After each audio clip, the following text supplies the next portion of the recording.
This is CJSW's Municipal election coverage, your audio guide to Calgary's 2025 election. This series gives you interviews with candidates running for office, exploring the people, policies, and issues that will shape Calgary's future. We're broadcasting from CJSW 90.9 FM, located at the University of Calgary, on the traditional territories of the people of the Treaty 7 region in southern Alberta. Before we begin, we would like to remind listeners that the views expressed in this podcast are those of the candidates and the interview subjects, and not those of CJSW or its staff. Today, we're taking you to where the city meets rolling prairie. Ward 2 is located in Calgary's northwest, and it's one of the city's newest growing suburban areas. Nestled in the western edge, Ward 2 offers easy access to nature outside of the city and towards the mountains. This, alongside long-standing amenities, makes Ward 2 a sought-after spot for young families.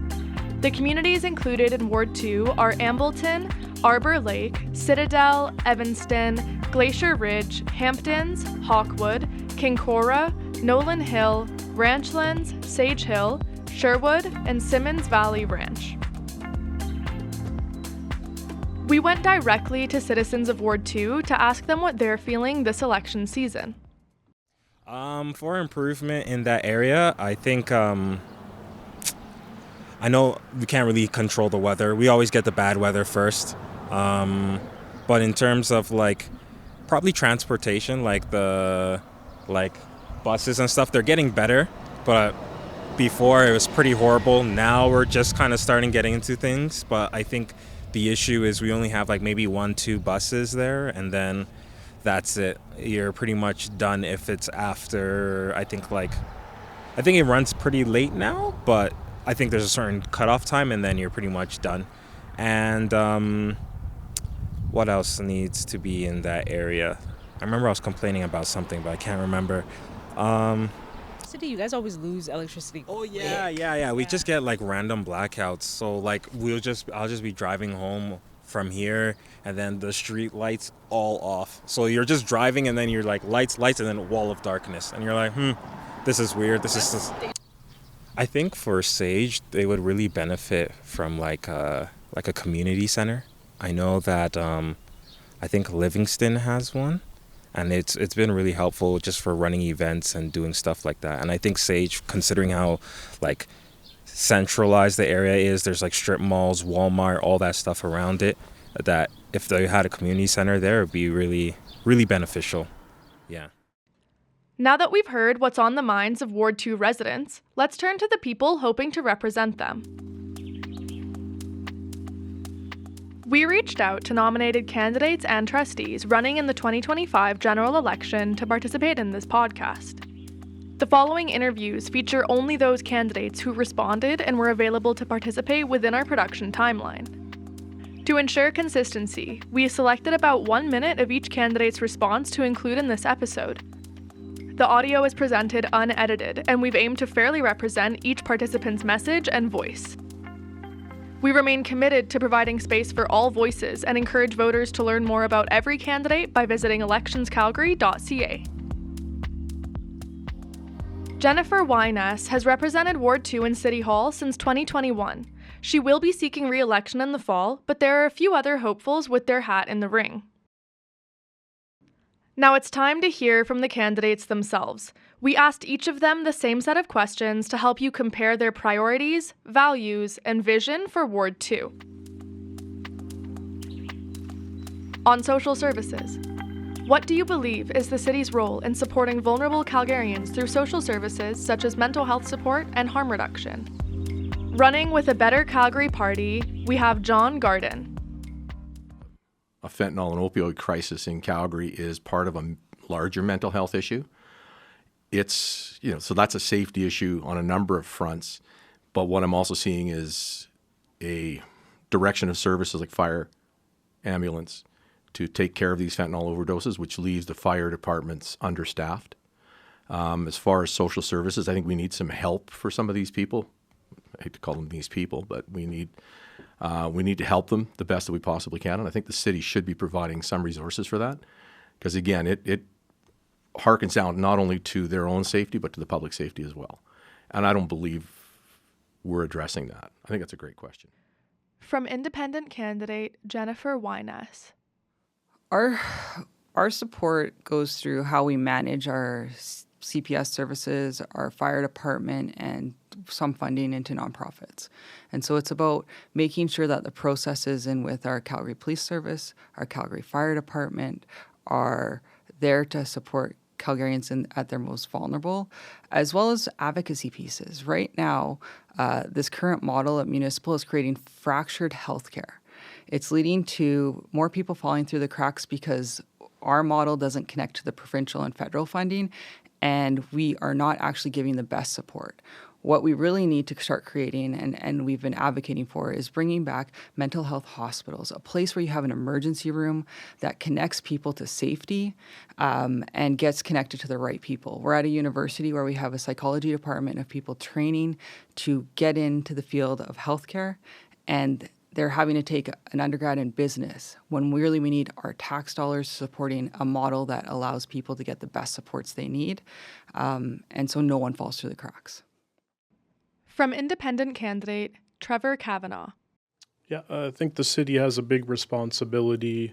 It also falls under the province through Alberta Health Services, but what the city can focus on is, the day-to-day, how we can meet the community members that are on the street, vulnerable members. There's lots of resources out there that are charitable donations and provide support to mental health. So making sure that, that access is available, making sure that individuals that are on the street have access, are aware of the information, what support is available. One of the things that needs to be done is not just trying to support the people on a daily basis to get them through the day, but there needs to be planning involved on how do we help these people long term. So a lot of the services available are just trying to get the person through the day, but we need to think longer about how we can help these people, individuals, long term. Running with the Calgary Party, Candy Lamb. So I think the city has a very important role to play in all of these services. First of all, we have to listen to what the needs are, and I think that depends on the population, depends on their location, depends on their background. So, number one, to come up with effective ways to use these services and provide the services, we really need to understand the gaps that are there and what actually would motivate people to both use the services and to be able to find the resources they need. Part of the city, we want to make sure that all of the Calgarians here thrive, regardless of sort of where they're from. So I think, as a city, we have to be a leader in social services, and that means working with nonprofits, potentially working with companies, and together, I think we have to be that gathering point, that group that provides the services together, so that we can help all Calgarians thrive. On affordable housing, what specific policies or initiatives would you support to improve housing affordability and accessibility in Calgary? From John Garden. I've thought a lot about that one. That's one of my main platforms is housing affordability.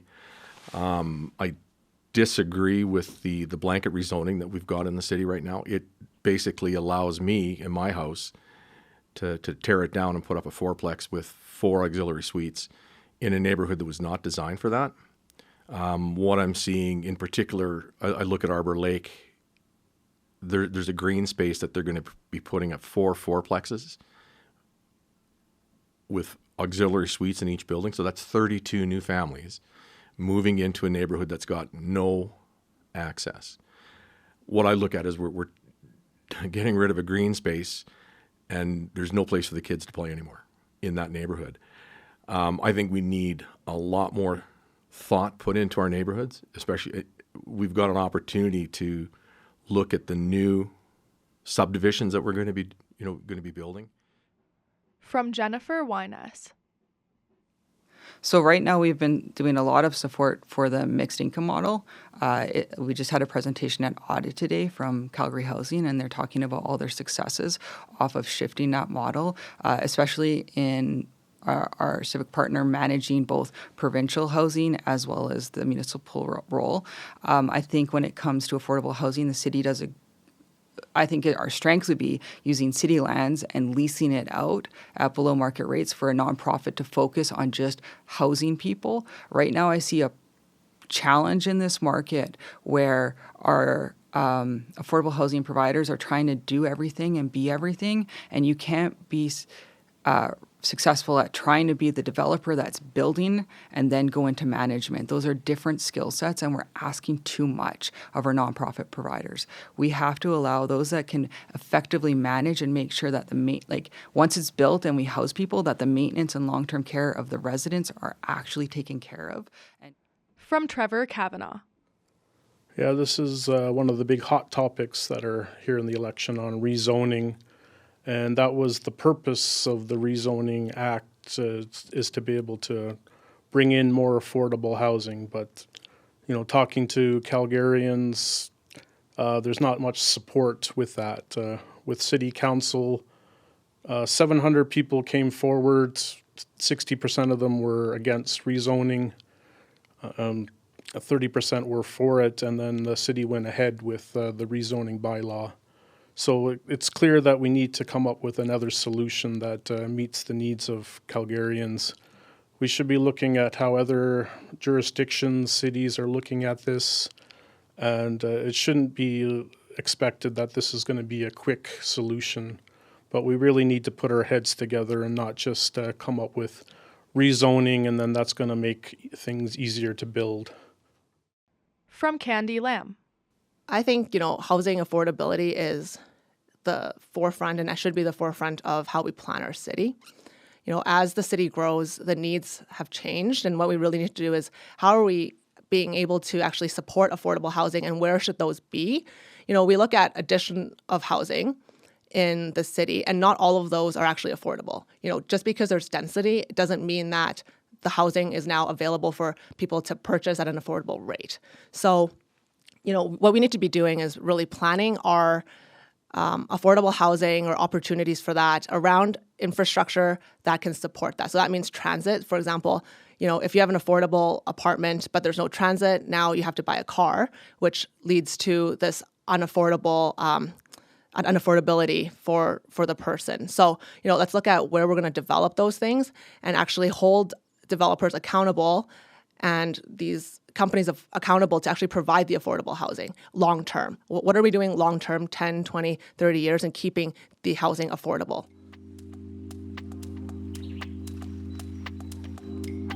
On transportation, what is your vision for improving traffic flow and public transit in your ward and across the city? From John Garden. I'm getting from my neighbors and my friends in the ward, they don't feel safe on the trains. I've got, neighbors that won't take the train downtown. They're driving to, whatever, even a parking lot close to downtown, and then walking in. They're parking downtown, which is now really expensive. I think before we get too far, with capital projects, we need to increase the safety on the buses. We need to rethink what we're doing for bus rapid transit. Like I said, in Ambleton, for instance, which is in the far northwest, and Starling, which I don't think is going to be in my ward, Glacier Ridge, which is, they don't have great access to the trains. They can either drive to a train station, take the train, and they don't feel safe. It goes back to your social issues. Sometimes there's homeless people on the trains, and they don't feel safe. From Jennifer Wyness. My vision is to actually get transit out in the outer suburbs. I think we have the population there, but unfortunately the route ahead strategy does not want to provide us with it. I want 15-minute transit going from my newer communities straight down to the C train. My office and myself have been advocating constantly with the transit department, but for some reason they do not want to hear this. They believe that the route ahead strategy, which makes people walk further to a bus stop, seem more effective, yet in the inner city that makes sense because you have bridge transportation. You can hop on a scooter and get that additional distance. In the suburbs, that does not exist. There is no bridge funding or bridge transit, and so it's constantly advocating to get more of it in the suburbs. Once you launch it, like we added an extra bus because our bus route was so full from my office advocating. Yet when I asked transit to put a bus stop in front of all the apartment buildings that were there, they said no. We also made it more safe for people to cross Shaganappy by advocating for a crosswalk light, and we brought the community out to make sure that administration knew that it wasn't just me as the councillor making this up. It was me and the community saying that we want safer streets, and that's what I do for my community in transit. From Trevor Kavanaugh. Had this conversation earlier today, and one of the things I mentioned personally, living in Ward 2, it takes about 45 minutes for me on the bus to get to the train station in Crowfoot, and then from Crowfoot to downtown, it's not too bad. But it's a 5-minute drive if I drive to the parking lot in Crowfoot, or a 45-minute bus ride. And as the city's developed and into the north of Ward 2, the city infrastructure hasn't kept up. So a lot of individuals are, coming where they would like to have transit, but the buses aren't running, where you have to call and ask to request a ride, which isn't really too acceptable for a lot of the individuals. And a lot of the individuals that are in the north, new to Calgary, it's kind of the new area. So some of them might not have their own transportation. So overall, city infrastructure hasn't kept up with the growth of the city. From Candy Lamb. Public transportation is super important. And for me, we need immediate improvements. And, we have big projects such as the Green Line, which we need in the north. But in the meantime, that's going to take a number of years. In the meantime, we need some solutions that connect those communities with our system. And that means rapid transit. That means additional terminals. That means connections between different bus routes and additional frequency. Additional frequency on buses and the train. We need a way for people to get to school, to work. That doesn't take an hour and a half to 2 hours. Now, with the addition of public transit, we would be able to manage more traffic flow, because right now in the north, everyone's pretty much driving. That adds to the traffic on those roads. And I think, without the public transportation, the traffic is really impacted negatively. On public safety, how would you balance community safety with calls for accountability and reform in our police, fire, and emergency services? From John Garden. Calgary Firefighters Association yesterday, seeing and listening to what their issues are. I believe they're definitely underfunded. They don't have the proper equipment. I believe the police are also underfunded. We're hearing, in Kincora, my ward, talk to some residents, and they've got some thefts that are going on. They don't feel safe in their own neighborhood even during the day. I think we need to properly get more equipment for both of those branches of our city, and more resources.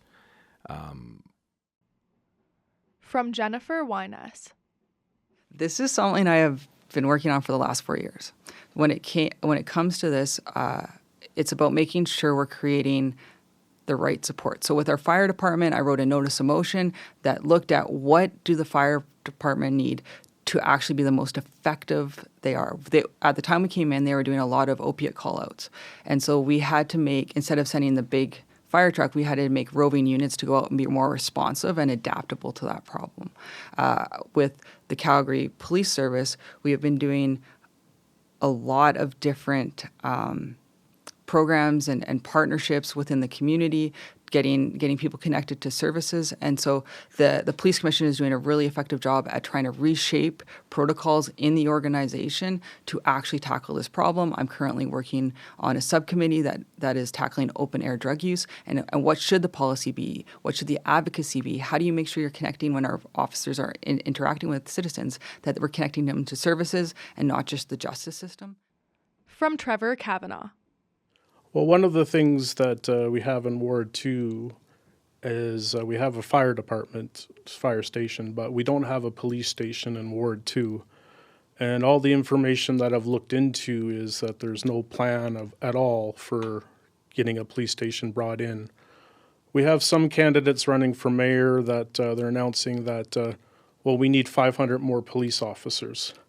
And I know a lot of the police are under stress, on stress leave, and that's a big concern. So if we're going to be bringing in 500 new police officers, one of the things I'd be advocating for is that some of those personnel are allocated to Ward 2. Be really good to have our own police station, but there would be additional costs that might not be feasible.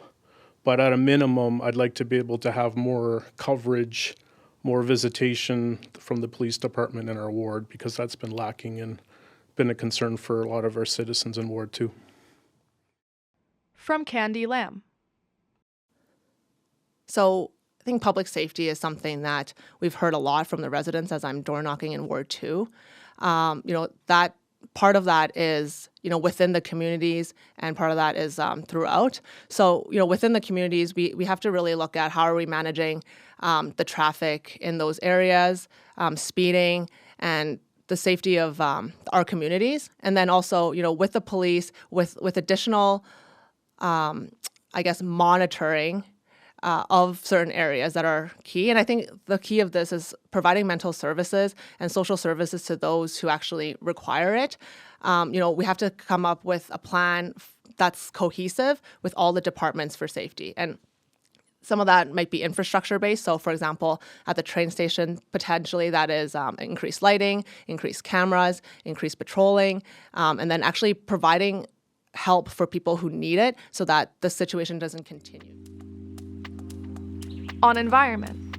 How would you approach environmental sustainability in Calgary, particularly around land development, waste management, and water conservation? From John Garden. The city's growing, and what we're looking at for water inside the city of Calgary, we not only service the city, but we also service Chestermere and Strathmore.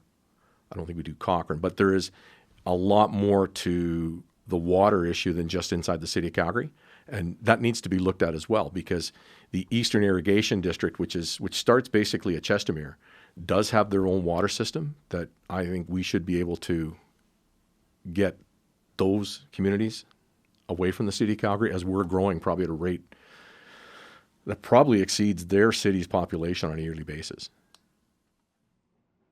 From Jennifer Wyness. It's coming down to this pressure of consumerism and the market pushes of consumerism versus us as a municipality having land allocation. We have to look at changing models into, like we've seen in other parts of Alberta, the push to burn our garbage for energy. So you create a cyclical response for something that we know every Calgarian consumes different amounts. And so that requires us to have a model of, can we take the waste and turn it into another energy source? Okay. When it comes to growth and development and the climate, we have to be very flexible on how or what systems we create. So stormwater management has to be there when we get rains coming in hot and heavy. When I look at the city's plan in my area in Ward 2, we store water on the surface while also moving it through the sewer system. In the inner city, you see a lot of it more go right into the sewer system. These are tiered infrastructure processes, and it's about being as adaptable as possible. We're doing more flood mitigation, but now as we do flood mitigation, we're going into a period of drought. From Trevor Kavanaugh. So one of the things with land development is there needs to be a proper planning process done.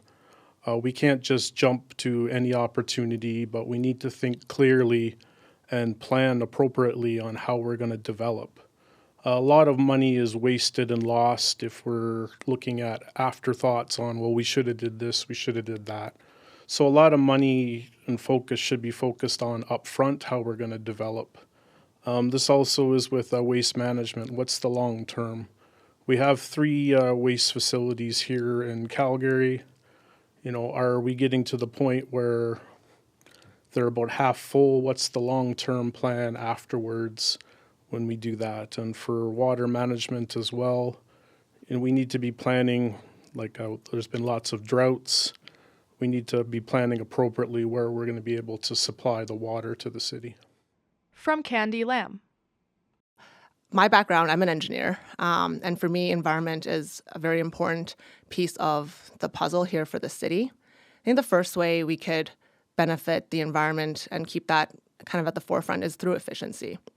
So to me, that means fixing the existing systems so that there's not waste that negatively impacts the environment. For example, our water system underground, we're leaking right now at 22%. So that's water that we've spent energy treating, which is leaching into the ground. So that's both an environmental impact and a dollar impact. Through management of these leaks and through maintenance, we can effectively manage our environmental impact. And that's basically taking our existing assets and having more asset life for them and actually working them so that we're benefiting both the city and the environment. Now, when it comes to further development, such as land, we need to be looking at how we're planning for the future. On education. While education is largely a provincial responsibility, how do you see the city collaborating with school boards to support accessible and quality education in your ward? From John Garden. Proud they are. How English as a second language is becoming a larger and larger issue. Classrooms are overcrowded. I just think we have to work collaboratively, and the city isn't right now with the provincial government. They're stuck on, and both sides are equally to blame for this, but they're stuck on how are these buildings going to look from an architectural standpoint versus, we've been educating for, how long? 100 years. We should know how a classroom should be set up and how many students we get into a classroom, how many teachers we need. But if we're stuck on an architectural design for a neighborhood, come on, let's get both sides talking and get this going in the right direction. And it has to be collaborative with the CBE. And talking with the trustees that are running in my ward, there's an awful lot of concerns about what's going on in the classroom, but also where the school is going to be. From Jennifer Wyness. For my ward, it's about advocating for getting the schools built.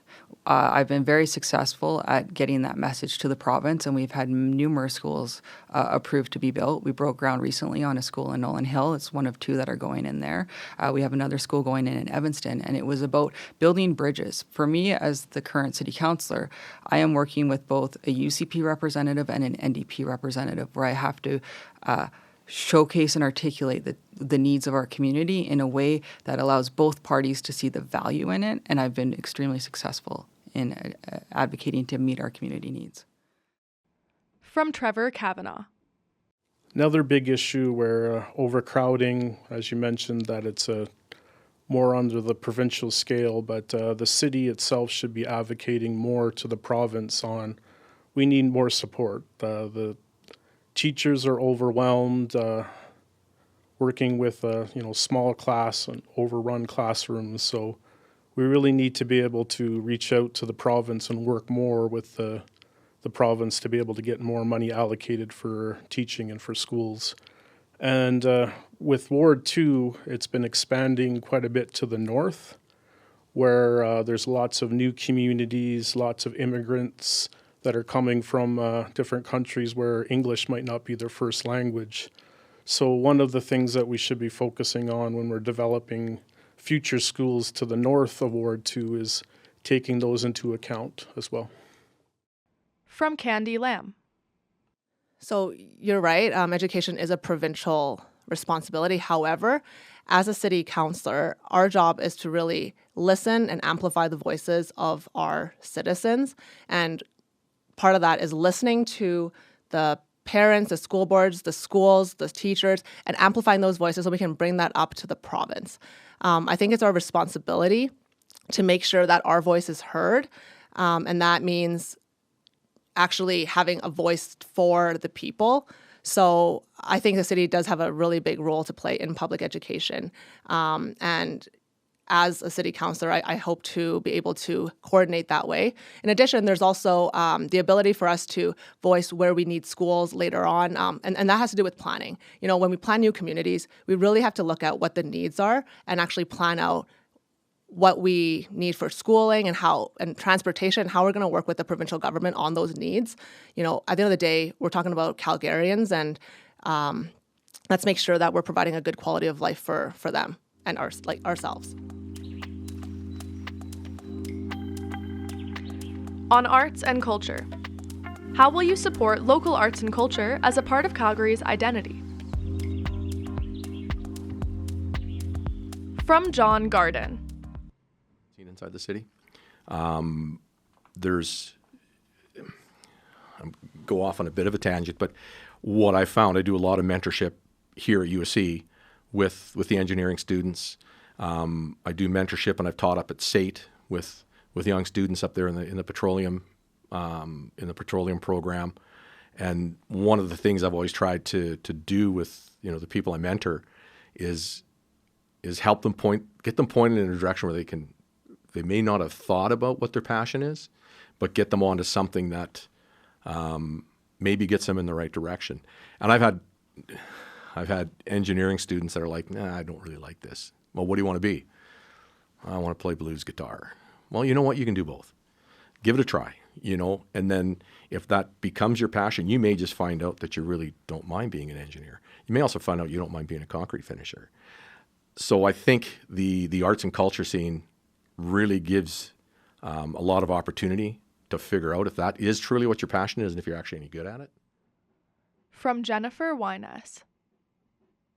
So arts and culture, I find we're thinking of it too much as a downtown center investment, not a citywide investment. Calgarians as a whole, we are the biggest art critics. We don't believe we are, but that's a participation in the process of art.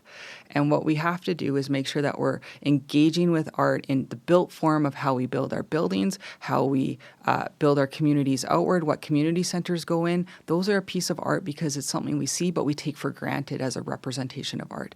We need more children to be involved in art, like more paint projects of sidewalks to indicate that kids are playing in the area. These are projects I continue to advocate and try and pull this focus of the art conversation from only being investments into the downtown core and more out into the suburbs where we are seeing more density, more Calgarians living, and the investment has to start following where the population of our city is. From Trevor Kavanaugh. One of the things growing up that I really enjoyed about Calgary was Spruce Meadows. So my grandmother would be always watching the horse jumping when I was really young, and visiting Spruce Meadows quite a bit. That's one of the areas that we should be really promoting about the city. It's a international facility where people come from around the world to watch and to compete, and there's not really too much focus on that. The big focus, as it should be, is on the Stampede, but there's opportunities for art and culture. Here in Ward 2, we have a couple of areas that are listed as heritage, but most people probably don't know about that. So there's a heritage website that lists all of the areas in the city that's been listed. So, I think one of the big things is just more publicizing, speaking about what's available here in the city, because I think a lot of people aren't aware of what we have in this wonderful city. From Candy Lamb. I think Calgary has a lot to offer when it comes to art and culture, and that is through, something like this, like the radio show. We have the orchestra, we have various theaters here, we have a lot of local artists, and we really need to amplify their voices. So really, the city, we need to be their number one supporter, and we need to bring that energy and their art and their work to other places as we work with other jurisdictions, work with other countries. Our job is to make sure that these artists have a place to be seen and appreciated. So for me, when we're looking at how we're designing the city, how are we giving opportunities for artists to contribute? How are we using local talent in what we need in the city instead of outsourcing? Because at the end of the day, the biggest way that people can see what the artists can do is through opportunities that potentially the city can give them, and that's through potentially art installations within the city or just having more accessibility to shows that artists are putting on. On community, in what ways do you try to give back to your community? From John Garden. Giving back to your community begins with growing strong children. And my wife will disagree, but I spent a lot of time with my kids until they were, 18, 19.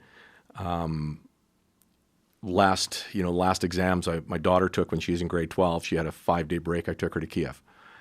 There's my son, when he turned 18, he graduated from high school. Well, he just got out of high school. I took him he worked a drilling rig for me in Albania. And then we toured Europe. So I believe, I've got great kids. They're giving back to the community in their own way. I think that's highly important. Through my volunteering, when I was running my consultancy, I worked with one of the association not-for-profit downtown, very small, but gave back to the community through network opportunities. But what we also did through the association, we started 4 endowments, and they're not huge. So we've got $250,000 all together at U of C, U of A, NAIT, and SAIT, and we give out a scholarship or a bursary every year. From Jennifer Wyness. All right. So one of the ways I give back to my community is about making it easier for our community of groups to host funds. And what I did is I put a notice of motion before council to double the WCEF fund, where community groups just apply to the councillor's office for the amount they need to host an event, which then they go out and raise more funds for whatever they're growing in their community.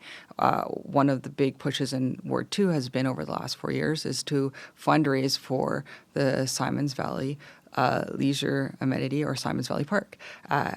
We were able to, in addition to help provide them access to the WCF funds to raise money, I also got another application across the board where they got $500,000 from City Council to give them the base funding they need to go out and get matching funding. I'll be announcing that on Saturday, they're getting more funding off of just giving them that base initial fund. And that's how I give back, with the focus on what my community is asking me to advocate for and how they're asking me to get solutions accomplished. I go out and I get it done. From Trevor Kavanaugh. One of the ways that I've been giving back to the community is been heavily involved with my local church. So and that's another thing with Ward 2, is that there isn't any Catholic church in Ward 2. So I have to go to one of the nearby churches in a different ward. So for myself and my wife, we go to St. Luke's Church, and kind of the involvement that I'm there is I'm a sacristan to Eucharistic minister, lector. So I try to, give support to the church, and then also, volunteering with the PEGA, with the Engineering Association, with the Science Olympics, and was just here 2 weekends ago here on campus to be involved with the Calgary Corporate Challenge. So try to reach out more on my days off as well. So From Candy Lamb. I grew up in Calgary and I still live here, and Calgary is a place that is really important to me. So through my volunteering, I work with the Elizabeth House, and the Elizabeth House is a home for vulnerable women who may be pregnant or have young children. And it's a place that people could go regardless of their denomination, that actually helps these women get on their feet. That's something I'm really passionate about, because I think, as a woman of color, I want to make sure that all women can thrive and have a place that's safe. So that links directly to, like food security and affordable housing, and how are we giving people opportunity? And that's how are people giving people opportunity from different places as well. The thing that I appreciate about Elizabeth House is that, we really are able to get the women potentially to a job that maybe they had from a different country. So actually utilizing their education and actually giving back to the community. And so that's something, I'm passionate about. In addition to that, I do volunteer at ARCS for the cat shelter. I personally have 4 cats.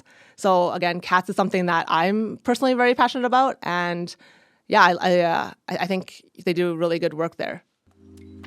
We note that Indigenous groups have their own bodies of governance, but as we are on shared land, we dedicated a question to decolonization. What is your understanding of Calgary's responsibilities under the Truth and Reconciliation Calls to Action? From John Garden. I have absolutely no idea. And I believe that that is well beyond the purview of the City Council. I don't think that's anything that I personally need to be involved in. I understand it. But the basic services are the very first things that we need to take care of in Calgary. Water, waste management, environment, those sorts of things, health and safety. That's the number one thing that we can take care of, both for ourselves and for Indigenous groups. I've worked with Native groups as another one of my lives. I started a wildfire deployment initiative in northern Alberta. I think what you've asked is outside the scope of what the city needs to do. If the province and the federal government say this is what we need to look at, then I will do my best to make sure that mandate is met. And also with my ward, the constituents of my ward, if that's one of their concerns, I'll address that. From Jennifer Wyness. Our accountability is to take action. And one of the accomplishments I was able to, I partnered with an elder, and we were able to shape how CPS does death notifications. And so now the CPS is working on protocols so that when we are providing deeply traumatizing news to family, they are more centered around the practices of the Indigenous community. And not very many people know about this because we've been working to make the change, and we've quietly done it in the background. Because to make that change of something that is so traumatizing for a family, it has to be culturally sensitive. And it's an accomplishment that I was able to achieve over this last term. And it's just one of many that you have to keep working. It's about partnering with your elders and helping them be my guide and the organization's guide to the changes that the community actually needs. From Trevor Kavanagh. Well, Calgary's responsibility is to support the Reconciliation Day coming up here on September 30th. And I know there's lots of events planned. We're on various treaties here in the City of Calgary. And it's always noticed that, before meetings that we're acknowledging that we're on the land of the Aboriginals. And so I think the city should take the opportunity where we're on the actual day. It's a holiday, so we should be doing some more here, recognizing that here in the city. From Candy Lamb. I think when it comes to truth and reconciliation, this is a very important topic, and the number one thing is for the city to be listening to the different groups. At the end of the day, we really need to have an understanding and not assume what people need.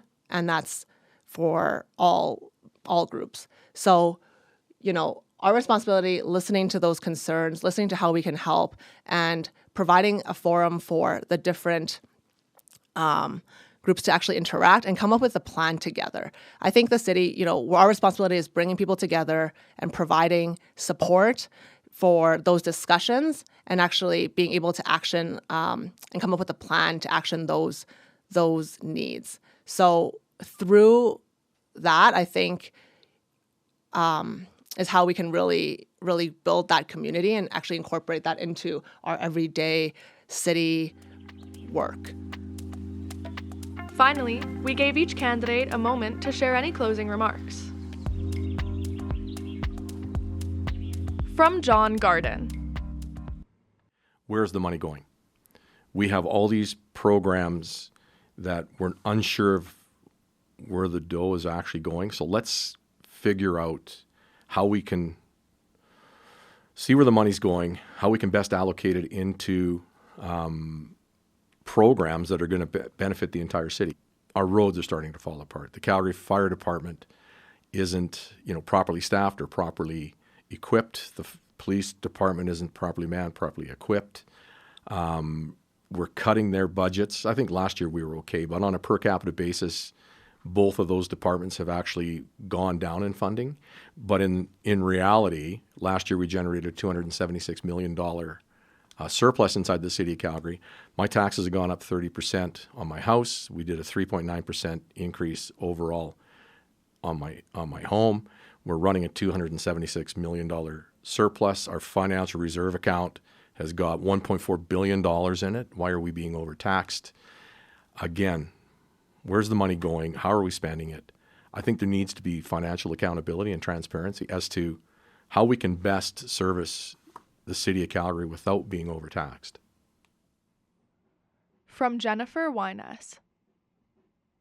For the last 4 years, I have been your voice at City Hall. I've been open and available to all of you, no matter how contentious what council was debating on. I made sure that I was listening to the community. I make sure, I think I'm one of the few councillors that actually hosts a town hall where I don't pre-screen questions. I'm there to answer holistically what you are asking me, and if I don't know the answer, I take it back to administration and I get back to you. I think this has been a really hard 4 years for this council. We've tackled problems bigger than I think anyone ever would have thought. But my commitment to my community has always been, I will hear from you and I will do what the majority of our community wants. I will advocate for the logical solution and continue to push change. Hard part about this job is change takes time, and this is a massive organization and a massive city, and we have a lot going on, and it's something that I want to continue to be your representative because I love working for my community. They're my boss. It's the voters that determine where we go and why I do what I do. And I just love being their representative. From Trevor Kavanaugh.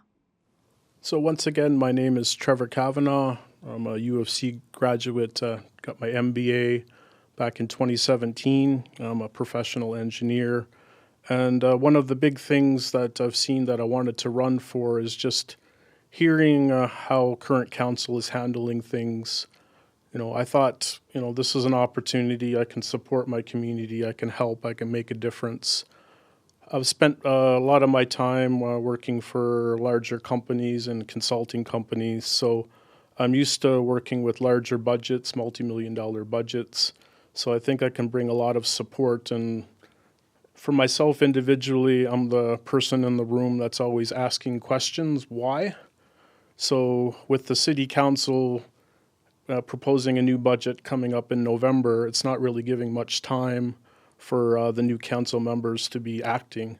So one of the biggest items I bring to the table is to be able to be asking questions like, well, where did we come up with this number? Why are we budgeting this much and not over here? So asking questions, not just nodding my head and then being pushed around by the previous council if they're reelected. From Candy Lamb.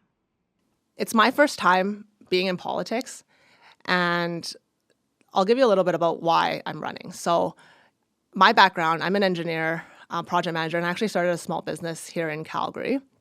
And, I grew up in Ward 2 as a student. I went to school there, and then I came back actually because I love the community and I love being able to be with my family there. So for me, running for city council is a very personal choice. I want to make sure I can live in Calgary for a very long time, 10, 20, 30 years. My friends live here, and my family is in different parts here. So what I want to do is create an environment where we're all proud to call Calgary home and where we feel included, and where Calgary is actually working to provide a better quality of life for everybody. So that's a little bit about why I'm running. My passion is to make sure that at the end of the day, City Council is able to report back to the residents with accountability and transparency.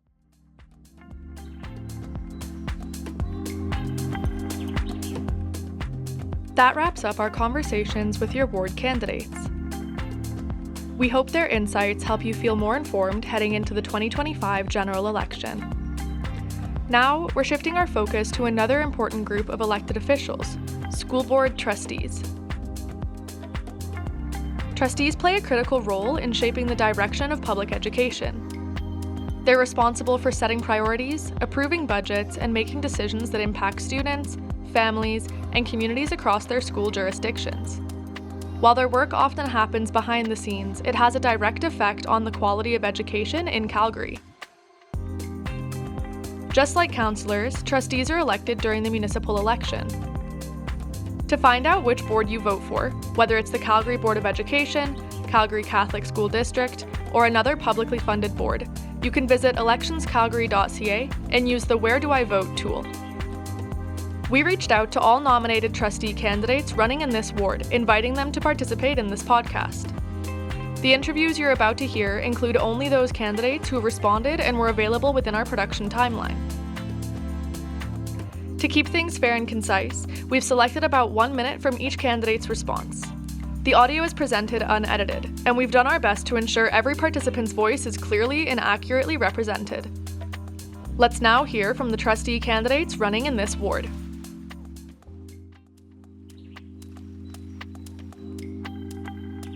What are your top 3 priorities for Calgary schools, and how do you plan to address them during your term? Running as a candidate in the public school board, we have Britt Hart. My first priority is increased funding, which is very multi-layered because it is going back to the Minister of Education. My other priorities are community engagement and open and transparent communication. So I think reaching out to school boards, speaking with all of the engaged parties, students, parents, and administrators is key in making sure that they know how to access their board of trustees and reach supports within the education system. Running as a candidate for the public school board, we have Sandra Grills. So I think there's 3 key elements that everybody is concerned about when it comes to schools. One is classroom size, one is space, and the other is the complex needs within classrooms. Everybody is very concerned about that. One of the main ways that we can address, I think, all 3 is through appropriate funding. So we need to advocate to the Alberta government. We need to get Alberta funding in line with the rest of Canada. We are currently the lowest funded per student. So that's a major concern. And that's going to just take some really strong ongoing advocacy, discussions, constantly moving to get that addressed by the Alberta government. And then the other thing is looking at what we do have and how that is being utilized and that good governance, right? I mean, a lot of what is happening in the classroom level is happening in the classroom level, but what we can do is support everyone within that system for how to best utilize the resources they currently have. From Public School Board trustee candidate Jenny Regal. I think first and foremost, I want to make sure that schools are safe and caring spaces for everyone. And I want to start with that one because I see it as basically initially a no-cost item. There are things that can be done in classrooms and in schools to make sure that students, staff, all adults in the building feel safe. There are things that can be done to ensure that policies are being followed, that processes are being followed, and people in the building know that it's a safe place to be. We've all heard stories about bullying in schools. Post-COVID, we've heard a lot about mental health concerns for students and for staff. And I think there's a lot that can be done now and must be done now to ensure that schools are safe places. I think the next thing is ensuring that there's appropriate funding. How will you ensure equitable access to quality education for students across all communities, including those from marginalized or underserved backgrounds? From Britt Hart. That's an incredible question. That is one of the things that's most important to me and why I love public education. I think, again, it comes down to increased funding, making sure that teachers have the right supports within classrooms to be able to address English as second language, English as an additional language, dealing with the different complexities of students and the different behaviors and situations and places that students are coming from, making sure that, again, teachers and administrators have the support to work with all of these students. I think it's also important to advocate for parents being involved in student council or parent council, making sure that they know what's happening within their schools and they know how to reach the different types of supports that are available to them through public education. From Sandra Grills.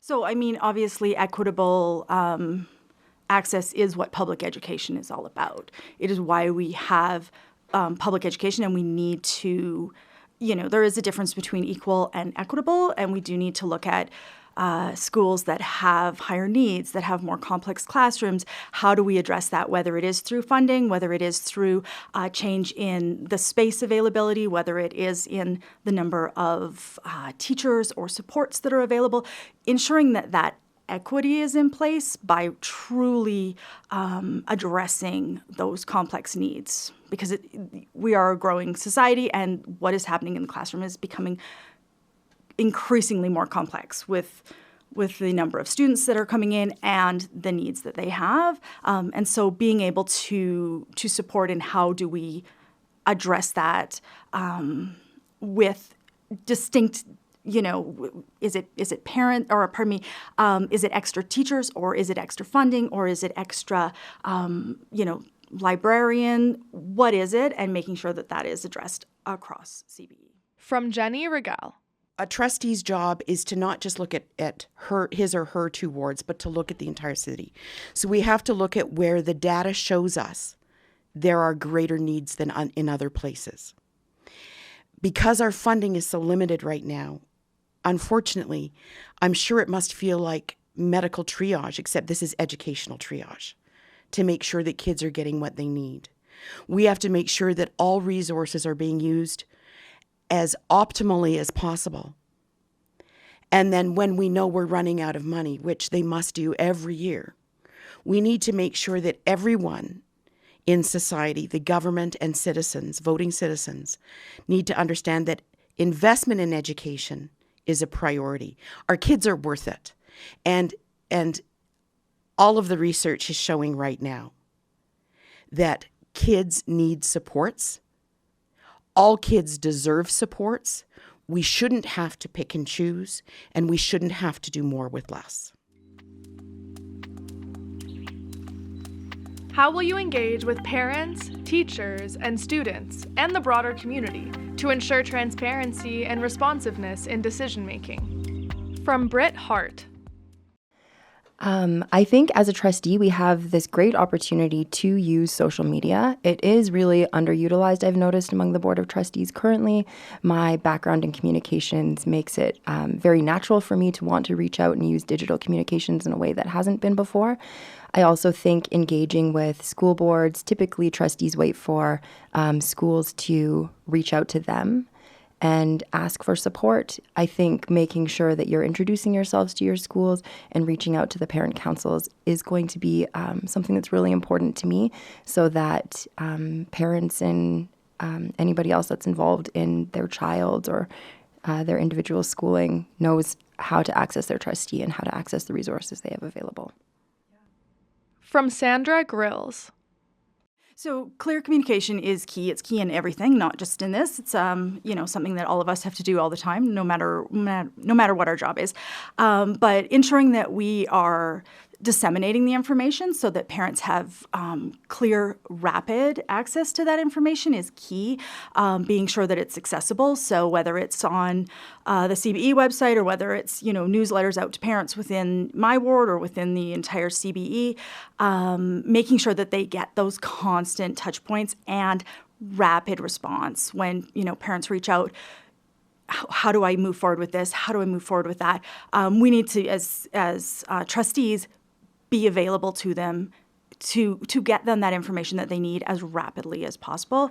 A lot of experience in the past of how do we make things more operationally efficient will come into this as well. How do I make myself more available and the information more available to parents?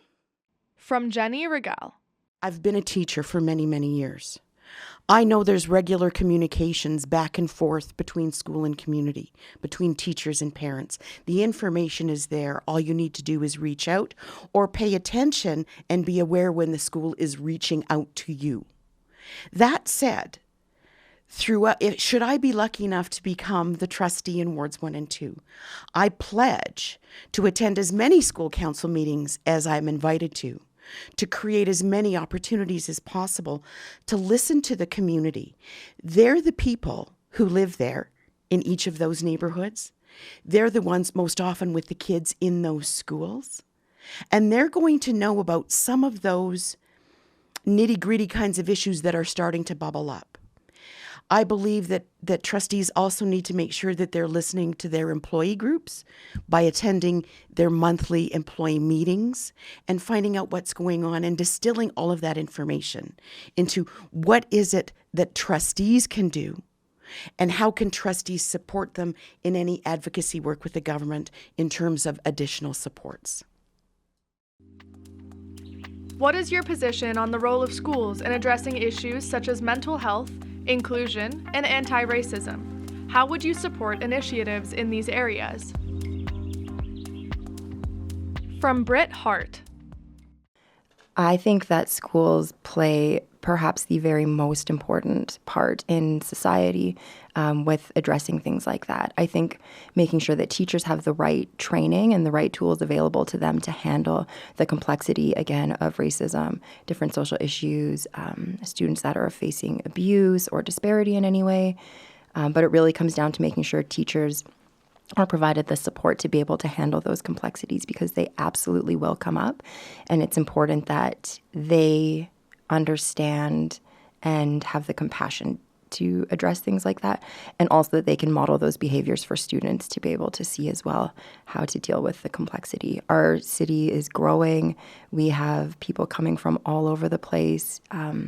So these things are really top of mind, and this is what public education provides, is these experiences outside of academic learning that you wouldn't necessarily get somewhere else. From Sandra Grills. You know, our kids spend a lot of their time in school, and it cannot be strictly, what academics are you learning? We absolutely need to address these, mental health issues. We need to address how people show up in society and engage with each other, and that needs to be addressed with teachers and with students. They spend just far too much time in a classroom to not have it be a part of the conversation. So absolutely, I would support initiatives that looked at a broader picture. We are building a society. We're not just building workers, and we're not just building grades. We are building people. And so, yes, any initiative that can support that works to build that equity for everybody, I would support. From Jenny Regal.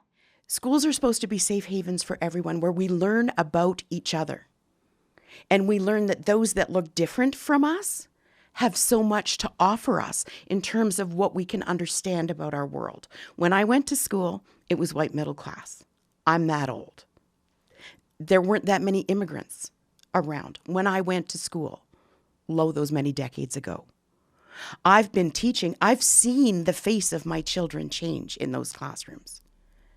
And it's critical that we understand what makes each of those children and each of their cultures special and unique, and how they can enrich our lives.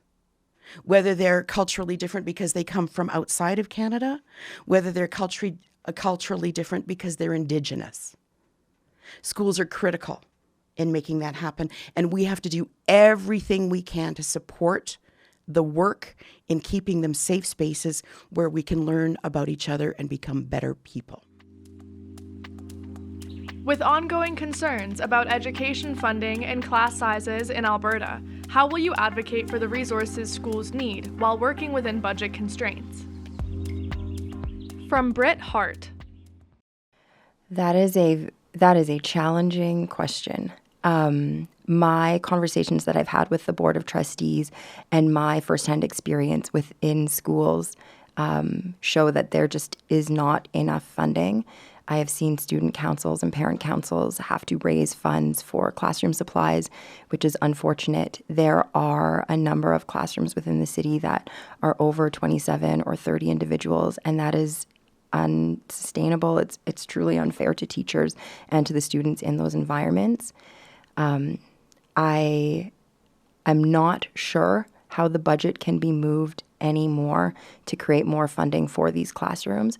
It really comes down to strong advocacy to the government of Alberta. Just recently, in their most recent budget that was released, we increased funding by 4.5% overall, but we increased funding to private schools by 13%, which means that public education took a hit. Things like that need to be addressed. It's not helping the situation. From Sandra Grills. Mm-hmm. So, I mean, we have to work within the budget constraints. That's non-negotiable. But we need to advocate strongly for the Alberta government to readdress what is currently available for budget. Part of that, as the job of a trustee, is doing that advocacy work. But another thing is educating parents and other people within the system and other people who are stakeholders on how they can also advocate. So if we can provide that information to parents, that we can have a stronger force within Alberta and within the CBE pushing for that funding in order to get it in line with what is happening in the rest of Canada, then that's what we need to do, and that's one of the things that would be a primary focus. From Jenny Regal. Should I be elected, I would be looking to working with my 6 fellow trustees within the Calgary Board of Education, but then also creating networks around the province with trustees from Calgary Catholic, from Edmonton, from Rocky View, from Sturgeon, because we all have the same concerns. Education is underfunded.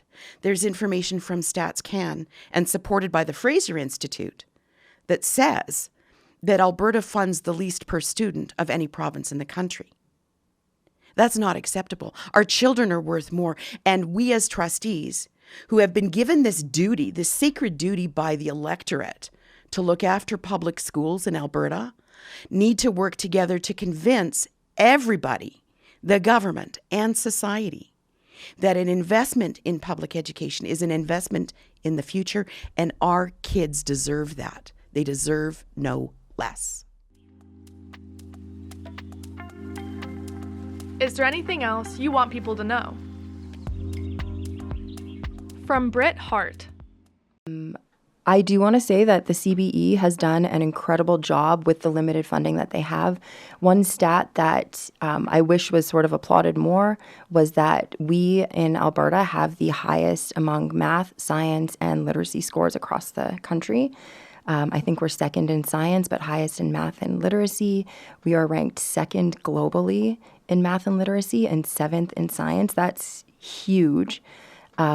These are huge wins, especially when we're looking at the lowest student funding in the country. So the teachers and the administrators working within the CBE and working within the Edmonton Education Board are absolute heroes. They have done such a great job. They are working towards LEED certification. They are focused on sustainability. Being active within classrooms, I can see how attentive and caring most of these teachers are despite the challenges that they face. So, From Sandra Grills. My name is Sandra. I bring a lot of experience from arts leadership, from entrepreneurial. I believe strongly that good society is founded in good education. I'm a huge believer in public education. Both of my children went through the system and have finished up and they're moving on to the next phase of life. But supporting our children it's not just a cliche, it is truth. Children are the future. It's a cliche because it's true. And so all of the decisions that we make in government, whether it is specifically about education or any other decision, needs to consider children in how we make those decisions, because that is the legacy that we are leaving. And so I feel extremely strongly about that, and that is what has prompted me to step in and run for school board trustee. From Jenny Regal. We need to create the spaces so that we can reduce the class sizes. But until those buildings are built, we've got to find other means. We've got to look at other interim solutions. And I know that the current trustees have examined that issue and have some thoughts on that. I look forward to joining that conversation about what do we do in the meantime. We still need to hire more teachers. We need to hire more educational assistants. Provide the people, and the people in the buildings who make decisions about staffing will make decisions that will maximize every individual in that school to the benefit of the kids. Teachers are very smart, creative people. Give them the means to support the kids, and they'll find creative, innovative ways of making sure that every child's needs are met every day to the best of their abilities. Unfortunately, there's no one in the system that can actually say that's happening right now. And that shouldn't be. Our kids deserve better. Thanks for joining us on this episode of CJSW's Municipal Election Coverage. I hope today's conversation brought you a little closer to your community and the people who want to lead it. I'm your host, Emma, and all of the source material for this episode can be found in the episode description. Make sure to visit cjsw.com or the CJSW app to check out our voter education episode and our exclusive mayoral debate. Again, we would like to remind listeners that the views expressed in this podcast are those of the candidates and the interview subjects, and not those of CJSW or its staff. Remember to visit electionscalgary.ca for more information on every candidate and to check your voter registration. Until then, take care, and please vote, follow, and share.